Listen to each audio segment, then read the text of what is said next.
China President, Philippines, America, you're very longer to the World War III. You're always a scandal and over longer this. You know what? And prepare yourself, prepare display to the world. Dahil kayo ang bitay at kayo ang papabitay ko. Your talk to our people is death penalty.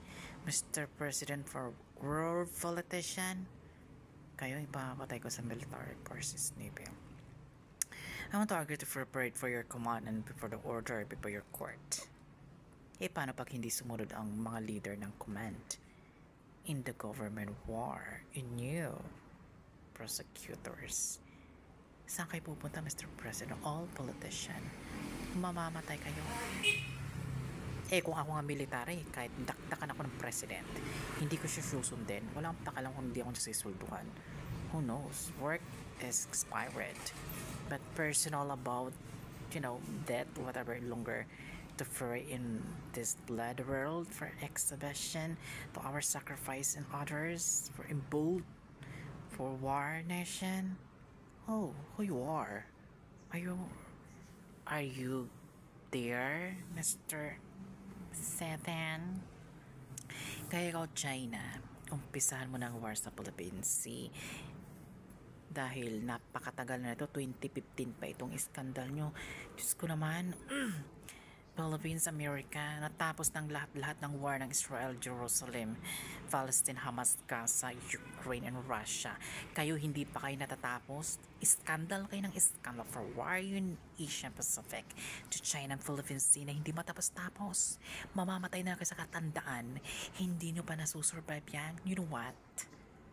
Hindi ka ba stress for your helping and yourself before you possess for your symptoms?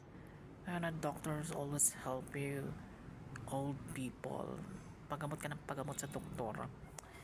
Dahil gusto mo lumaban, wala ka naman mapupunta for anything to strong your age. Always 30. Hindi nga kayo humarap sa akin para pagbayaran yung kasalanan nyo sa pag-abandon dito sa earth na to. Ayan, kukunin ko yung life na yan. Kailan ako matanda na kailan ako mag-concert, kung ano-anong gagawin dahil rich money given to me. Magbibigay sa akin ng World Bank ng money para hindi matuloy ang World War in end time. Hello, my decision is not allowed world. Christ ang decision dito at wala akong pakialam dito. But I always waiting to always having for longer this beginning of third. Naintindihan mo, Satanas? Ang bubo mo talaga kahit kailan. Alien ka na nga. Tanga-tanga ka pa. Follow to my YouTube channel. This is click, subscribe, buy, share the word. Thank you. May mga taong tatanggalin ng Diyos sa buhay mo because God separates you for a bigger purpose. And He has really big plans for you. Kailangan kanyang i-prepare. He needs to get you ready. He needs to instruct you. He needs to teach you. At alam nyo minsan kung bakit may mga taong tinatanggal ang Diyos sa buhay natin is because they are leading us to a different direction.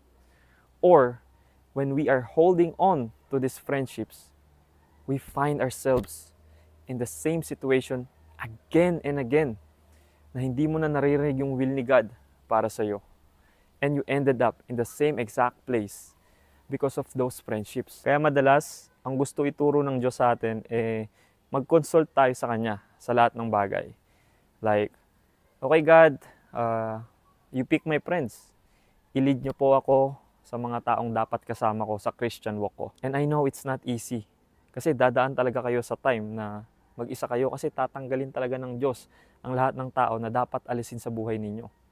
But technically, you're not alone because kasama niyo ang Diyos. That's exactly what you needed. Because you need to realize that it has to be you and God only. So that you can hear His voice and He can teach you, He can instruct you, and He can mature you. Kaya magtiwala ka lang sa Diyos, kapatid, na ilid ka niya sa mga tamang tao na dapat makasama mo sa buhay. Amen?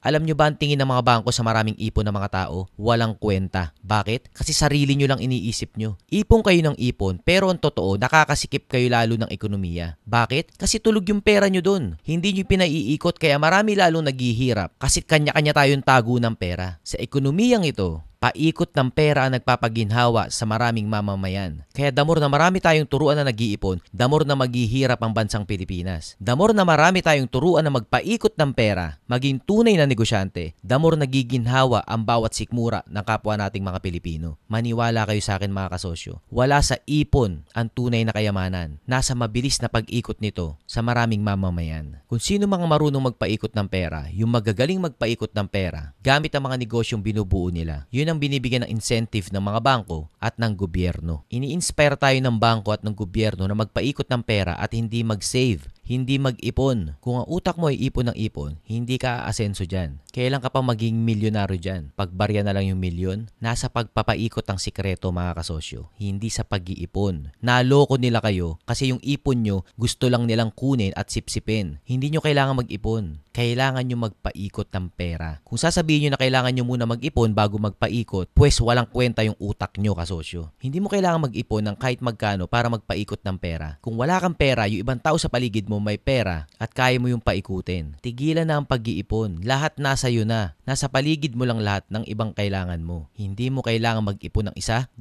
taon para makapagsimula ng negosyo. Hawak mo na lahat ng puhunan mo. Yan na yun mismo. Sapat na yan kung hindi man sobra. Trainingin mo yung sarili mo na gumawa ng pera mula sa wala kasi kahit gaano kadaming milyon ang hawak mo, lagi pa rin niyang kulang. Ganyang umiikot ang ekonomiya. Laging kulang yan kasi nakasetup na lagi tayong magkulang para manatili tayong creative, para manatili tayong nag-iimbento, para manatili tayong mag-progress. Kung lahat nasa atin na, tutunganga na lang ang karamihan at hindi uusad ang buong sibilisasyon natin. Kailangan nating mahirapan. Kailangan nating hindi maging masagana. Nakasetup yan sa sistema para hindi tayo tumanga. Para manatili tayong active, mag-isip ng mga bagong bagay kung paano tayo uunlad. Karamihan sa atin tataba, baka makalimutan pa natin ultimo pati maglakad. Dahil sa sobrang nasa atin na lahat. Kaya hindi ka minalas na wala ka. Nakasetup yan at yan ang gamitin mo para kumilos at maunahan ang karamihan. Kung sino nagpapaikot ng pera, dun pupunta lalo ang mga pera. At yung isang asset na sinasabi ko, yung business passbook, magbukas ka na yan at paikutin mo lahat ng pera mo dyan at hindi mo yan iipunan. Hindi ka mag-iipon. Magpapaikot ka na magpapaikot ng pera. Yan ang trabaho nating mga entrepreneur. Hindi kumita ng maraming pera kung hindi magpaikot ng maraming pera. Unawain mo yan kasosyo at malaki ng lamang mo sa karamihang mga negosyante. Walang nagsasabi niyan kasi gusto nila sila lang ang mabiyayaan sa benepisyo ng bangko at ng gobyerno sa mga nagpapaikot at hindi sa mga nag-iipon. O magbukas na ng business passbook nyo. Kung hindi pa kayo makapagbukas, gumawa kayo ng paraan para makapagbukas kayo. At dyan nyo paikutin lahat ng perang kinikita ng negosyo nyo at magugulat kayo kung anong benepisyong meron sa likod niyan. Muli